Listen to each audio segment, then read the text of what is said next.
आमिर साहब, अफगानिस्तान की काबिज तालिबान रजीम के पास जो रॉकेट लॉन्चर और हथियार देखे जा रहे हैं, उनमें ये अंदाजा लगाया जा रहा है कि 9K-72 जैसे बैलिस्टिक मिसाइल और दीगर हथियार शामिल है।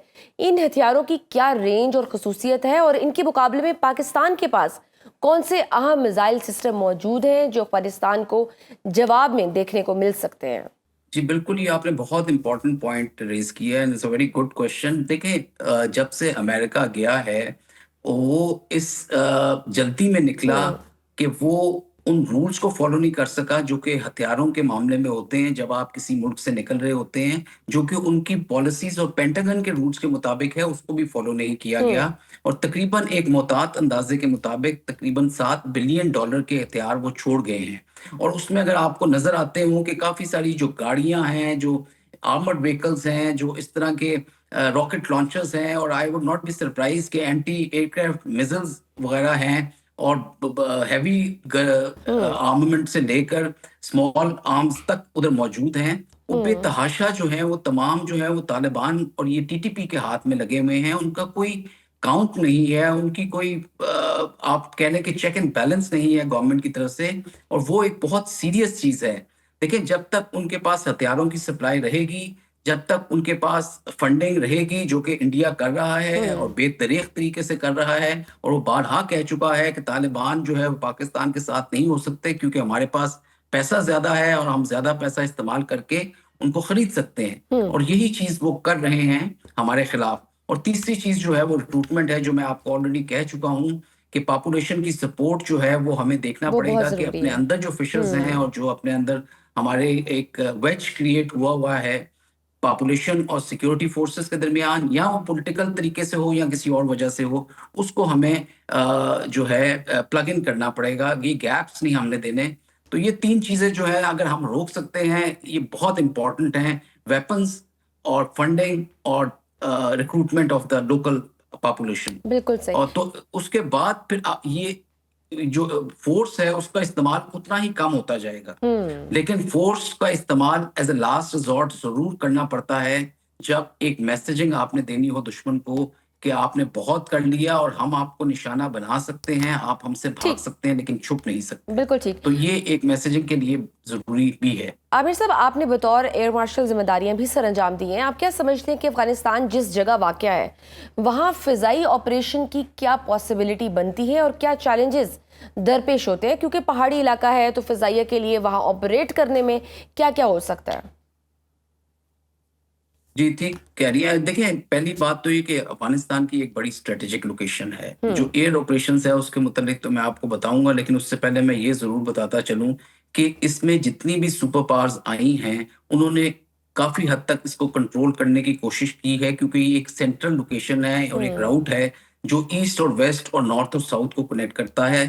तो उसकी स्ट्रेटेजिक इंपॉर्टेंस आज भी मौजूद है। हम्म। और इसे ग्रेवयार्ड ऑफ एम्पायर्स जरूर कहा जाता है, लेकिन मेरा ख्याल में एम्पायर्स को तो इतना ग्रेवयार्ड नहीं बना जितना ये अपने लोकल पॉपुलेशन के लिए बना, और हम लोगों के लिए जो हम्म। पाकिस्तानी जो इनके नेबर्स हैं, we have been the suffering the most. उसके अलावा रीजनल प्लेयर्स की इसमें हमेशा एक अमल दखल रहा है। जो पहले ग्रेट गेम थी रशिया और ब्रिटेन के दरमियान, वो आज अमेरिका और चाइना के दरमियान हो रही है। और चाइनीज हम्म। चाहते हैं कि यहाँ पे स्टेबिलिटी आए, और उन्होंने बहुत सारी इन्वेस्टमेंट भी की है रिसेंटली। एयर ऑपरेशंस के लिहाज से अगर मैं आपको कहूं, तो ये एक बहुत होस्टाइल टेरेन है हम्म। और बहुत चैलेंजिंग होते हैं एयर ऑपरेशंस। लेकिन एयर ऑपरेशंस के अलावा कोई और ऑपरेशन इधर इफेक्टिव हो ही नहीं सकते, क्योंकि लोकल पॉपुलेशन जो लोग वो गुरिल्ला वॉरफेयर के तहत वो एक्शंस करते हैं, वो हम्म। डिस्पर्स हो जाते हैं जब उनका कोई ग्राउंड एक्शन हो या एयर एक्शन हो। और जब वो देखते हैं कि दुश्मन जो है वो मतलब जो सिक्योरिटी फोर्सेस हैं जो उनके खिलाफ लड़ रही हैं, उनको उनका जब भी एक कोई सॉफ्ट टाइम आता है या ऐसा वक्त आता है जिसपे वो सरप्राइज क्रिएट कर सकें, तो वो कलेक्टिव होकर दोबारा से अटैक करते हैं। यही हम्म। चीज वो अमेरिकन के खिलाफ करते रहे, रशियंस के खिलाफ करते रहे, और आज ये हमारे बॉर्डर पे ये करने की कोशिश हम्म। कर रहे हैं। एयर ऑपरेशंस किसी हद तक इफेक्टिव हो सकते हैं कि उस एरिया को सॉफन किया जाए, हम्म। और उनके जो स्ट्रांग होल्ड्स हैं या एम्यूनिशन डंप्स वगैरह हैं उनको टारगेट किया जाए, हम्म। जो अमेरिका भी करता रहा, रशिया भी करता रहा। लेकिन ये कहना कि उसकी वजह से आप इन लोगों को 100% खत्म कर सकते हैं, वो एयर पॉसिबल नहीं। ऑपरेशंस वो हम्म। एक मकसद शायद हल नहीं कर सकते, जिसका हल सिर्फ यही है कि ग्राउंड पे जो लोकल्स हैं, जो गवर्नेंस है, इन इश्यूज को एड्रेस किया जाए। ये प्री रिक्विजिट्स होते हैं एंटी टेररिस्ट ऑपरेशंस के लिए। Air operations are only there to एक लास्ट किस्म का एक लेसन किसी को टीच करना हो, और आपके पास इंटेलिजेंस मौजूद हो कि यहाँ पे कोई लीडरशिप मौजूद है, कोई हाई वैल्यू एसेट्स मौजूद हैं जिनको आप टारगेट करके you can knock them out, उनको न्यूट्रलाइज किया जा सकता है। या उनके कोई एमुनिशन डंप्स हैं, उनके स्ट्रॉन्ग होल्ड्स हैं जहाँ पे उनके काफी सारे एसेट्स हैं, उनको आप टारगेट जरूर कर बिल्कुल सकते ठीक। हैं। लेकिन काउंटर टेररिस्ट सर पॉलिसी जो सर है उसका एक लास्ट एलिमेंट होता है किसी किस्म का काइनेटिक एक्शन भी। देयर आर फ्यू प्रीरेक्विजिट्स जिनको सेटिस्फाई करना ज्यादा जरूरी हो। बिल्कुल ठीक सर, ड्यूरेंट लाइन का भी तो मामला है ना, तकरीबन 1893 से चलता आ रहा है और अफगान हमेशा इस पर एतराज़ करते हैं और हमेशा मसाइल भी इसी बॉर्डर एरिया पर होते हैं। यहाँ पर सिक्योरिटी और अफगान फोर्सेस के साथ काम करना और उनको ऐसे हथकंडों से रोकने के लिए क्या पॉलिसी होनी चाहिए, क्योंकि कुछ अरसा पहले यहाँ बार लगाने का काम भी शुरू हुआ था जिस पर शदीद रद्द-ए-अमल सामने आया था। जी देखिए, एंड ऑफ द डे जो है हमें ये रियलाइज करना चाहिए, और अफगानिस्तान और अफगानियों को खास तौर पे और उनकी सिक्योरिटी के जितने एलिमेंट्स हैं और जो लोग लड़ रहे हैं हमसे, हम्म। कि देखें इस रीजन की जो स्टेबिलिटी है उसमें दोनों कंट्रीज जो हैं वो स्टेक होल्डर्स हैं। और अगर हमने मामलात हल करने हैं तो कोई बाहर से कोई गारंटर नहीं आएगा। इंडिया कभी भी नहीं चाहेगा कि इस बॉर्डर को एक बेहतर किया जाए या इधर स्टेबिलिटी आए, क्योंकि यहाँ से बहुत अच्छी कनेक्टिविटी होती है। अफगानिस्तान की हमारे थ्रू अरेबियन सी की कनेक्टिविटी होती है। अफगानिस्तान हमारे थ्रू जो है ईस्ट की तरफ कनेक्ट करता है। हम अफगानिस्तान के थ्रू नॉर्थ और नॉर्थ वेस्ट में कनेक्ट होते हैं। और ये बहुत सारी जगह पोटेंशियल्स हैं जिधर से हम एनर्जी रिसोर्सेज को अपने पास लेकर आ सकते हैं। हम बड़े सारे म्यूचुअल काम कर सकते हैं जिससे आपकी ट्रेड इंक्रीज हो सकती है, आपकी नेबरिंग कंट्रीज की ट्रेड इंक्रीज हो सकती है, आपके रीजन में एक स्टेबिलिटी आ सकती है।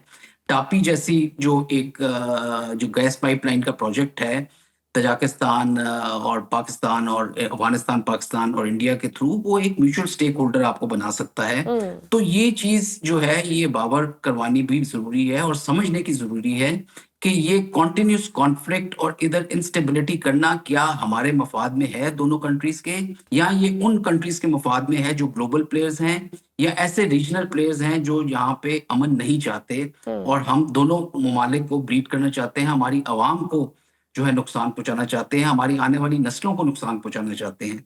तो ये समझना और फिर ये कहना कि इंडिया जो है आपका बेहतर साथी बन सकता है अफगानिस्तान, अगर ये इस खाम ख्याली में है तो ये बहुत बड़ी खाम ख्याली है उनके लिए।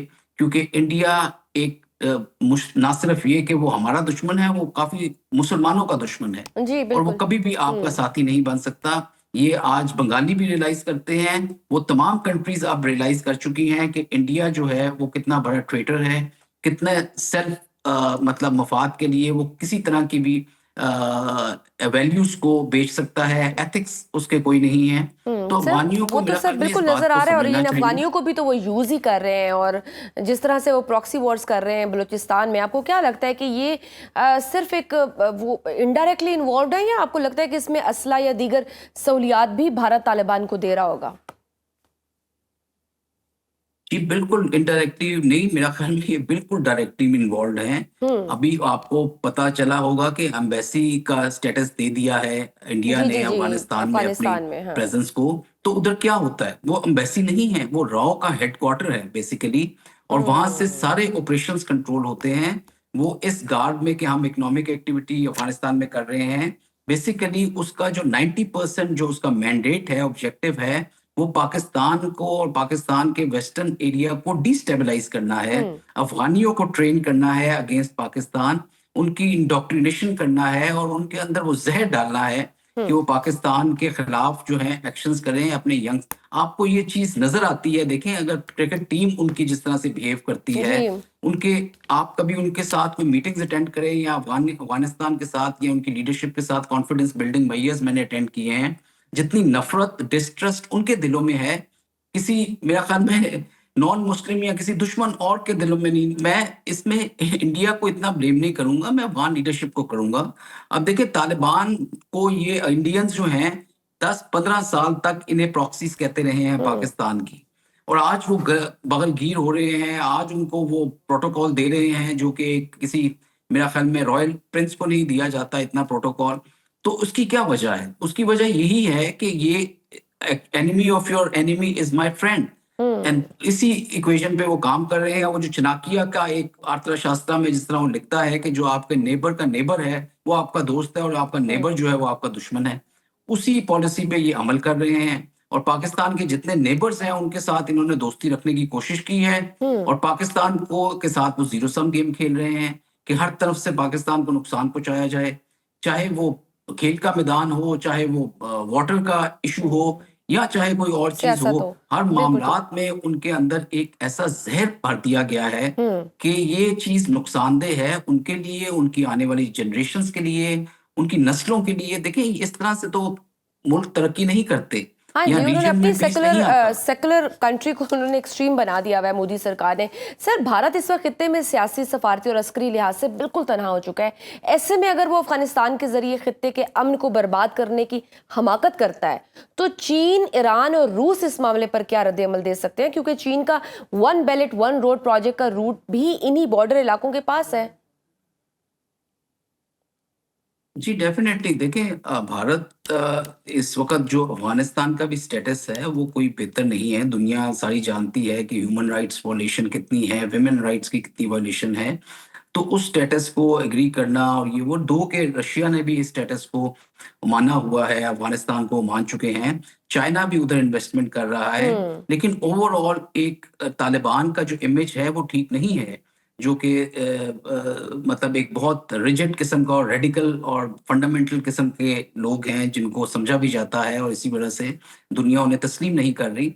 लेकिन हैविंग सेड दैट, दे अगर उनको वो इंस्ट्रूमेंट के तौर पे इस्तेमाल कर रहे हैं तो ये नुकसान पाकिस्तान को हो रहा है। और पाकिस्तान को ये चीज देखनी पड़ेगी, जिस तरह मैंने शुरू में भी कहा, कि बायलैटरली हमें एड्रेस करनी पड़ेगी इन इश्यूज को। जो कंट्रीज हैं वो जरूर इसमें इन्वॉल्व होती हैं और होंगी। चाइना जरूर चाहेगा कि यहाँ पे पीस आए, वो नहीं चाहेगा कि इंडिया यहाँ पे स्टेबलाइजेशन को, स्टेबिलिटी को असर करे। और जो सी पैक का राउट जो बनाना चाह रहे हैं थ्रू अफगानिस्तान पाकिस्तान, उसको तकवीत हासिल हो, और वो बेहतरी है पूरे रीजन के लिए, और चाइना के लिए स्पेशली वो बहुत बेहतर है। लेकिन क्या अमेरिका इस चीज को चाहता है, और क्या अमेरिका इस रीजन में स्टेबिलिटी चाहता है? अभी वो बगराम बेस की बात कर जी, रहे जी, हैं, जी। तो उसको हासिल करने का क्या क्या मकासद है? तो इन तमाम जियोपॉलिटिकल इश्यूज को देखते हुए, जो ग्लोबल पावर्स हैं उनके इंटरेस्ट को देखते हुए, हमें एनालाइज करना पड़ेगा और समझना पड़ेगा। लेकिन सबसे बेहतर इसका हल सिर्फ ये है कि बायलैटरली हम एक दूसरे के इश्यूज को एड्रेस करें। अफगान इस वक्त जो है, अफगानिस्तान पूरा बहुत अनगवर्न्ड है, कयास में है, उधर कैश स्टार्व्ड कंट्री है, और वो जो है उसको कोई नुकसान ज्यादा नहीं होगा अगर हम जितना भी उसके खिलाफ काइनेटिक ऑपरेशन करेंगे, ज्यादा से ज्यादा उन लोगों को हम हिट कर लेंगे। ऐसे कुछ स्ट्रक्चर्स तो हैं नहीं बिल्कुल, जो हम उनको पेन प्रॉपर्ली और तो उनको पनिशमेंट देंगे या ऐसी चीज। एग्जैक्टली डैमेज नहीं कर तो पाएंगे। तो उस लिहाज से हमें आप करने की जरूरत है कि क्या हम मामलात को किस तरह से सुलझा के आगे बढ़ा सकते हैं, और अपने घर को जो मामलात हैं उनको कैसे सॉर्ट आउट कर सकते हैं। जो एरियाज इनके साथ जुड़े हुए हैं, स्पेशली सेंसिटिव केपी एरियाज और वहां पर हमें बलूचिस्तान में, मेंटेन करने की वहां जरूरत पे है।